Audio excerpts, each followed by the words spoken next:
Today on One, your daily dose of local affairs and social media commentary. Today on One, a new Fish Corps leadership to be announced in March. Irivari to receive a Curtis Scholarship. Media sensitized on reproductive justice. And NRU hosts Under-20 national team trials.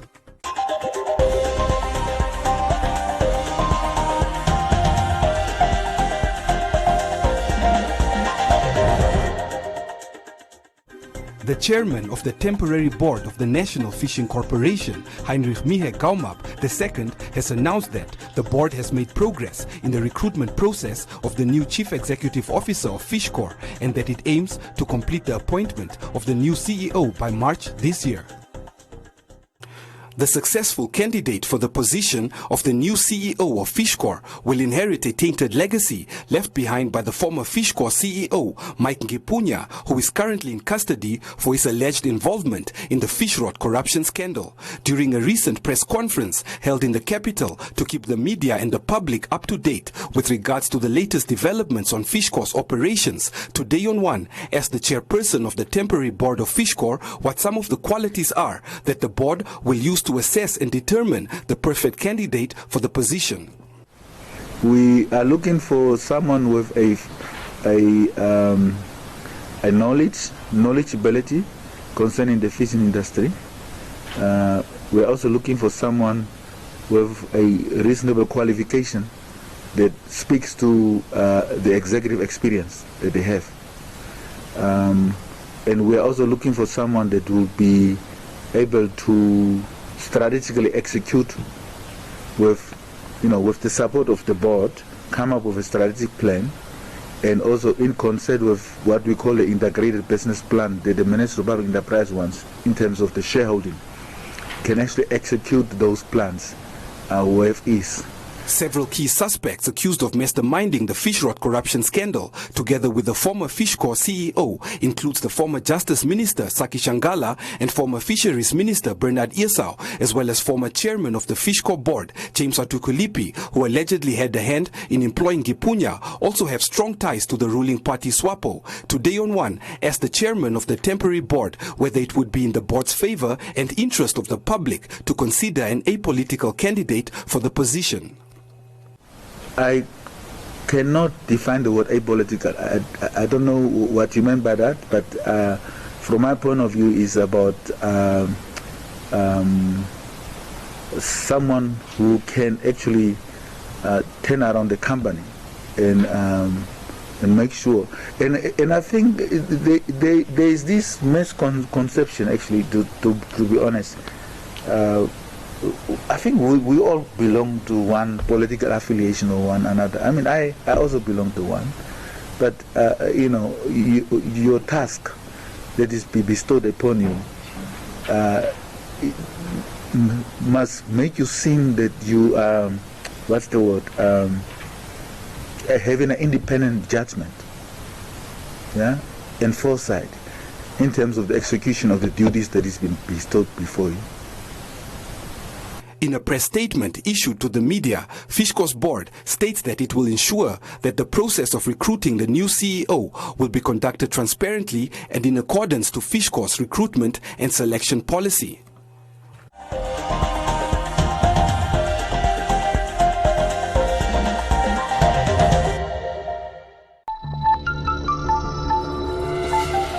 Namibia is bleeding.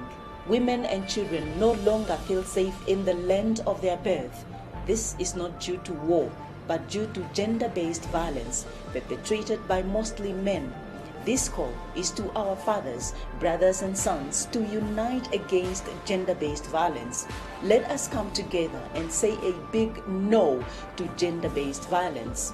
Together, we can build a safer and better society for all. My Namibia, my country, my pride.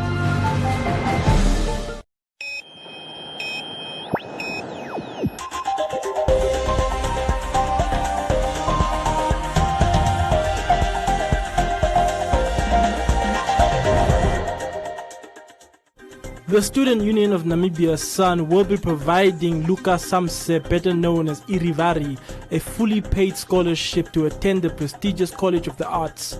Irivari was in police custody for the past month for allegedly being involved in a gang rape of a woman. His bail was recently paid for his release. It's an organization in terms of the story, because it's not something new. They've been ongoing. We felt in that aspect, regardless of whether it's guilty or not, we are making that commitment because it's also part of rehabilitation. Of course, when someone is found guilty, that doesn't mean you throw them to the dog. If he's going to serve a set, so he can serve and come back. People go to prison, they come out, they are given some sort of rehabilitation work, they are doing furniture and so forth. So it's a commitment that will stand whether the young Revari or Lucas is found guilty or not. We've made that commitment as a union that we are going to assist him in terms of enrolling with College of the Arts, and we are prepared and we are ready to pay for his studies as it relates to the college. SUN President Simon Amunime said that before Irivari is allowed to return to school, they should ensure that his mental health is taken care of and be rehabilitated back into society. Let's reintegrate the young Lucas Irivari first. Let's make sure that his mental health is well, rather than already coming saying he must not return to school, he's a rapist. We don't have those evidence. Of course, the person is accused, but is not guilty as of yet. So education is a right, and no NANSO, no minister, whoever, can decide whether the person must return to school or not. It's a right enshrined in the Constitution, and if the person is not guilty, there's no one that can prevent anyone from sitting in the classroom. Of course, we understand the tension. That's why we are saying, of course, things will not be the same. Other kids might be afraid of him. Other kids might then be saying bad words to him, their community. That's why for us, our first priority is for young Lucas to be rehabilitated. Then when his mental health, and we think is fit and proper, to be reintegrated back into society, there's nothing wrong for him to return to school. Amunime added that everyone is guilty for the situation of Irivari, as he grew up in a toxic environment and many people encouraged his behavior by buying him alcohol and made videos of him drinking on social media platforms just for a laugh. The issue with Lucas is the toxic society where the young Lucas grew up. Of course, with poverty, the alcohol, and to make it worse, all of us are guilty. Especially adults that buys him alcohol and record him on video. Then he developed what you call a celebrity tendency. So he started seeing himself talking, buying alcohol, being a comedian. And so why did we perhaps not bring him to College of the Arts and say, no, he's a young man, we've identified some sort of acting or artistic characters in him. How do we assist him? Maybe for him to become an actor, how do we help develop him? I think that was supposed to be the direction we're supposed to have taken with the young Irivari. Then everyone just started making a mockery or wanting to associate with him for fame. Then he developed that celebrity. In fact, we've destroyed the young Irivari. And so he developed that some sort of a big head. He went out of line. And of course, already the environment that is coming from. The Student Union of Namibia leadership states that Irivari could unleash his creative potential once enrolled at the College of the Arts.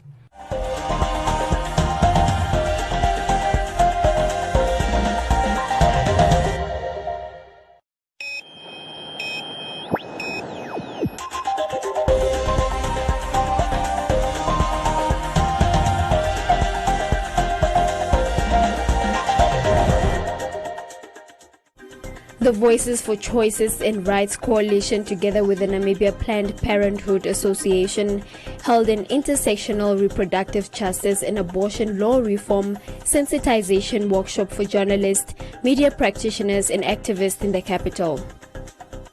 Facilitated by the coalition's co-founder, Dilokelwa Ntengwe, the workshop observed how stereotypes influence journalistic reporting and its impact on society, challenging abortion-related stigma to develop inclusive advocacy and reporting on sexual reproductive health and rights. Media should really focus on the human rights lens, the gender equality lens, as we spoke about the Sustainable Development Goals. That is at the fore of reporting, especially on matters as critical as sexual reproductive health and rights, because it is often associated to bodily autonomy and bodily integrity. Even if we do not have the discussion about reproductive justice, already just on sexual and gender-based violence, we look at even bodily autonomy and bodily integrity. And as we mentioned, that it is intersectional. Thengwe adds that media, being the gatekeepers of information, has the responsibility to disperse vital information pertaining to sexual reproductive health and rights, encouraging a gender-affirming way of reporting and best practices to be applied in the newsrooms. Many of them are also influenced again by corporations, as we all know, funding corporations, and therefore they are gagged also. So they cannot report on a specific issue in the manner that they would hope.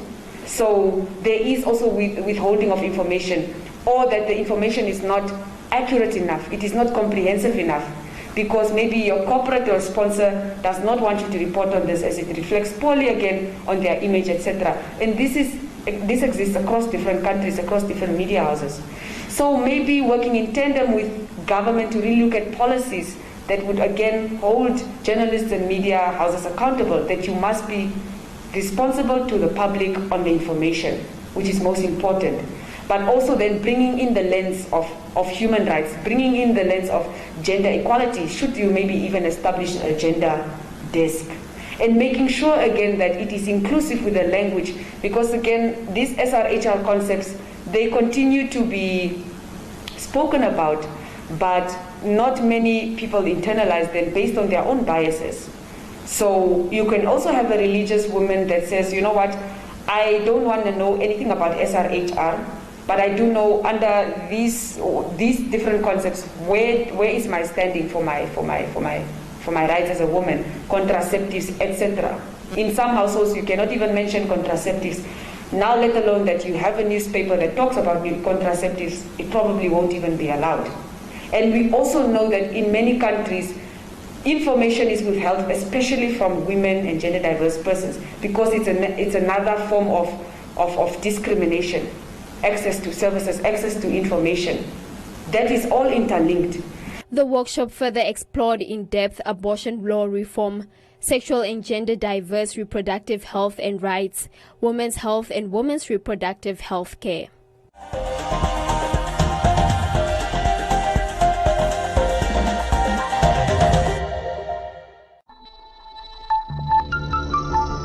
My name is Ephraim. I say no to gender-based violence. Do you?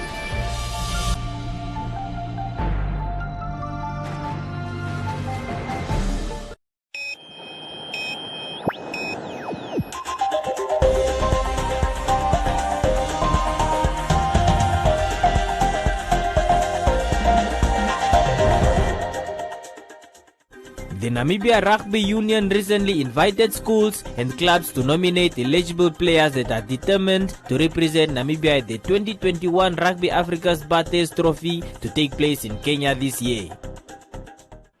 Over 80 players have shown interest in the trials, which took place at the Hage Geingob Stadium. Players battled it out to be selected for the training squad for preparations of the Rugby Bates Trophy. Interim CEO Theo Groenewald gave an update on the local rugby league. If you look at the talent displayed today, it was quite surprisingly that first of all the interest shown by the players.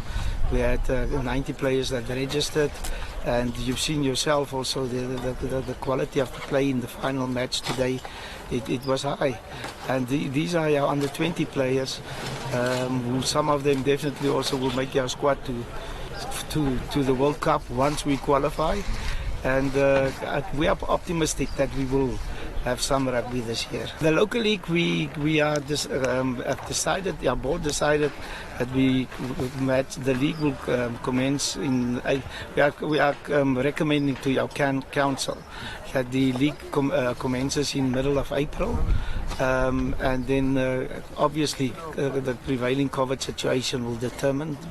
And then also we have an annual general meeting on the 27th of March, and there at the council or clubs will make the final decision if it will be a single round or a double round, what the league will be about. We are also scheduled to host, Namibia will host the Pool A of the Africa Cup, where from the 1st to the 11th of July, and where we will host Madagascar and also Ivory Coast. And what is important about this tournament is that the top 2 teams will go through to participate next year in the qualifying for the World Cup, and that's obviously our main goal, is qualification for the World Cup. The Rugby Under-20 national team head coach Heward Opperman expressed excitement with the amount of interest shown by players for the trials. Very excited because we actually registered 90 players who played today, and we try to put everyone in a place to play in a game. The guys didn't play rugby last year, so it was tough. It was tough for them as well. They played a lot of games today, but the fitness level is a little bit surprising for me for some of the guys. But some of the guys is a little bit understand that. But I think we have a very good squad, especially the back line. We lack a little bit in our second rows, especially the locks. But today we selected at least 4 or 5 good locks that can take us through. But I think we will be a good competition for Kenya in Nairobi. The Africa Bate Trophy tournament will be played from the 25th of March to the 4th of April 2021. Senegal and Madagascar will participate alongside Namibia and Kenya. Here is the final 35-man squad selected for the training.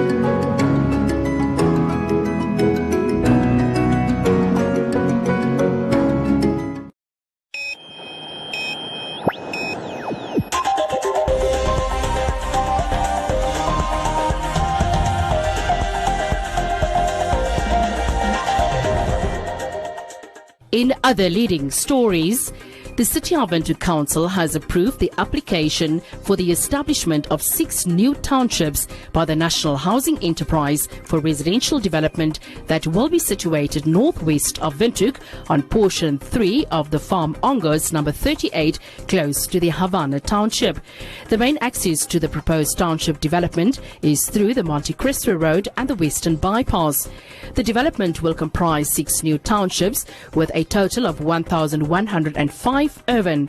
Council also approved the application for the establishment of a new residential township by the Indigenous Peoples Business Forum situated in Avis suburb in Klein Windhoek. The proposed township has a total of 246 urban. The City of Windhoek has also renewed its membership with the Association of Local Authorities in Namibia, ALAN. ALAN is the umbrella body representing all local authorities in Namibia by providing them with a platform on which they can air their views regarding the improvement of municipal services in the country. The City Council approved the termination of its membership with ALAN in 2019 due to concerns over a lack of financial reporting by the association and recommended the resignation from the umbrella body until such time it has provided the necessary financial reports as requested, upon which Council will rejoin. ALAN has since submitted the necessary financial reports to the City Council last year, and the Council decided to rejoin the association. Welcome to Comments Corner, your daily dose of local comments from the hottest social media pages. Buffers Bay youth find a solution to fire problem with the frequent occurrence of shack fires in Buffers Bay.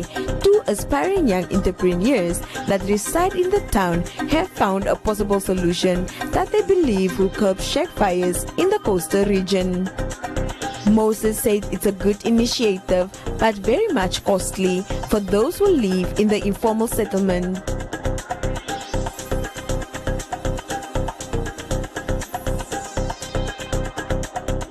Devon said spending $600 Namibian is better than losing an entire house and furniture.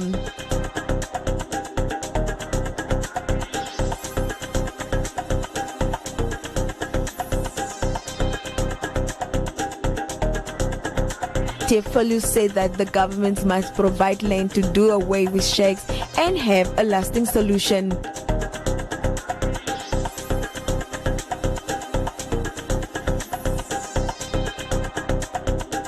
Wisdom salutes the initiative but feels it's quite expensive.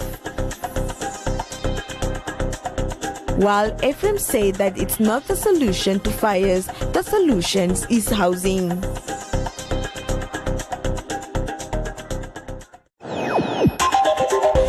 And that is all from Comments Corner. Be sure to post your comments on our social media pages for broadcast every day only on to DN1.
A look at the weather forecast. First, an advisory from the Windhoek Met Office. Widespread thunder showers are expected in the Ohangwena, Oshikoto, Otudon-Jupa and Omaheke regions. The Namibia interior is sunny and hot in the south and west. Elsewhere, partly cloudy and hot with few to isolated thunder showers over the Kavango, Zambezi and central high ground, but widespread thunder showers in the Oshikoto, Otudon-Jupa and Omaheke regions. The coast, partly cloudy and cool to warm with fog patches, and the wind light to fresh southwesterly.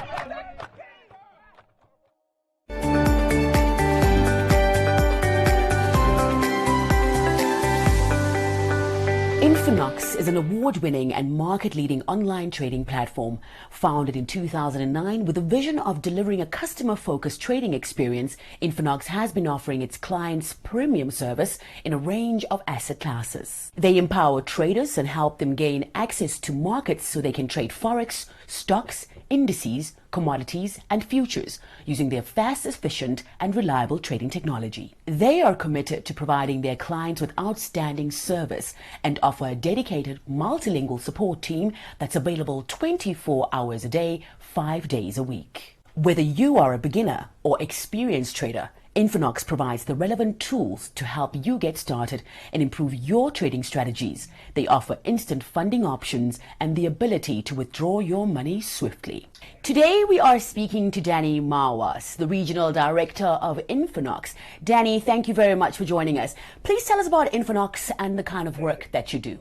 Sure. So Infinox is a global multi-regulated brokerage, which has been founded in 2009 in the United Kingdom, in London. So we have been in the industry for the past 12 years, and we are locally present in more than 15 countries. So what we do is that we provide people access to global financial markets, such as your stocks, your currencies, your commodities like gold, as well as indices, cryptocurrencies, futures, ETF, and so on and so forth. So we are global, but with local operations. So we basically hire local talents, since for us it's critical to understand the local culture, the people, the business. So just to give you an idea, in Africa alone, we already have 4 offices. So our African headquarters are based here in Johannesburg. Then we're going to have 2 offices in Nigeria and 1 in Egypt. And we are currently busy looking to expand and opening up new offices like in Namibia actually, but also Kenya, Ghana, and Botswana. Danny, could you please tell us what we should look out for when searching for an online trading brokerage? I would say that the main thing is regulations and licensing. Like these 2 points are keys. So you want to look for which authorities are regulating your brokerage. So like traders should only operate with a broker that is recognized and regulated by well-established authorities, such as the FFCA in South Africa or the Financial Conduct Authority in the United Kingdom. You also want to go local. You want basically a broker that offers local presence, local expertise. Like I was explaining to you, Infinox has already 4 offices, and we are busy like extending our satellite offices. You do want to work and trade with this kind of broker, because I do believe that brokers offering local presence shows actually some sort of commitment to their business, but also their employees, their partners, and ultimately their clients. And the last point, I would say, you want to look for, you want to make sure that the services and products that your broker offer are exactly what you need. And to me, for traders to become successful, they do need what we call premium client services, premium supports, but also a wide range of tradable products. Can you take us through the trading platforms Infinox offers, such as the MT4, the MT5, and IX Social, and the benefits they offer to traders? These are very easy, user-friendly, but also mobile-friendly. Just to give you an idea, MT4, MT5 has been around for quite some time. MT4 alone, has been around for more than 15 years.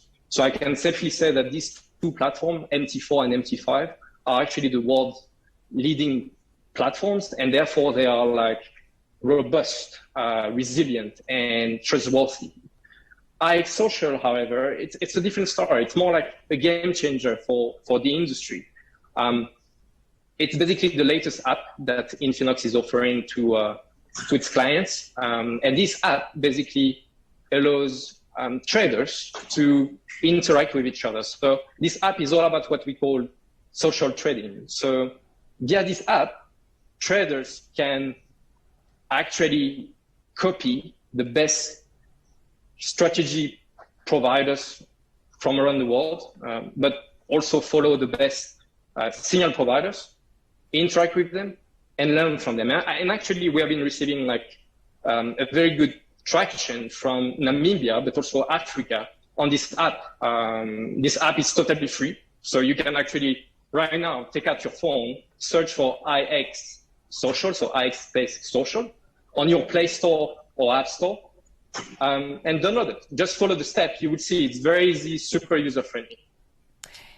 Now, finally, Danny, what is your outlook for online trading in 2021? Sure. So, I mean, with disruptive technology and growing smartphone internet access, the demand for online trading will definitely continue to grow. Brokers should actually be looking at to technology in order to ensure that online trading remain available to traders anywhere and at any time.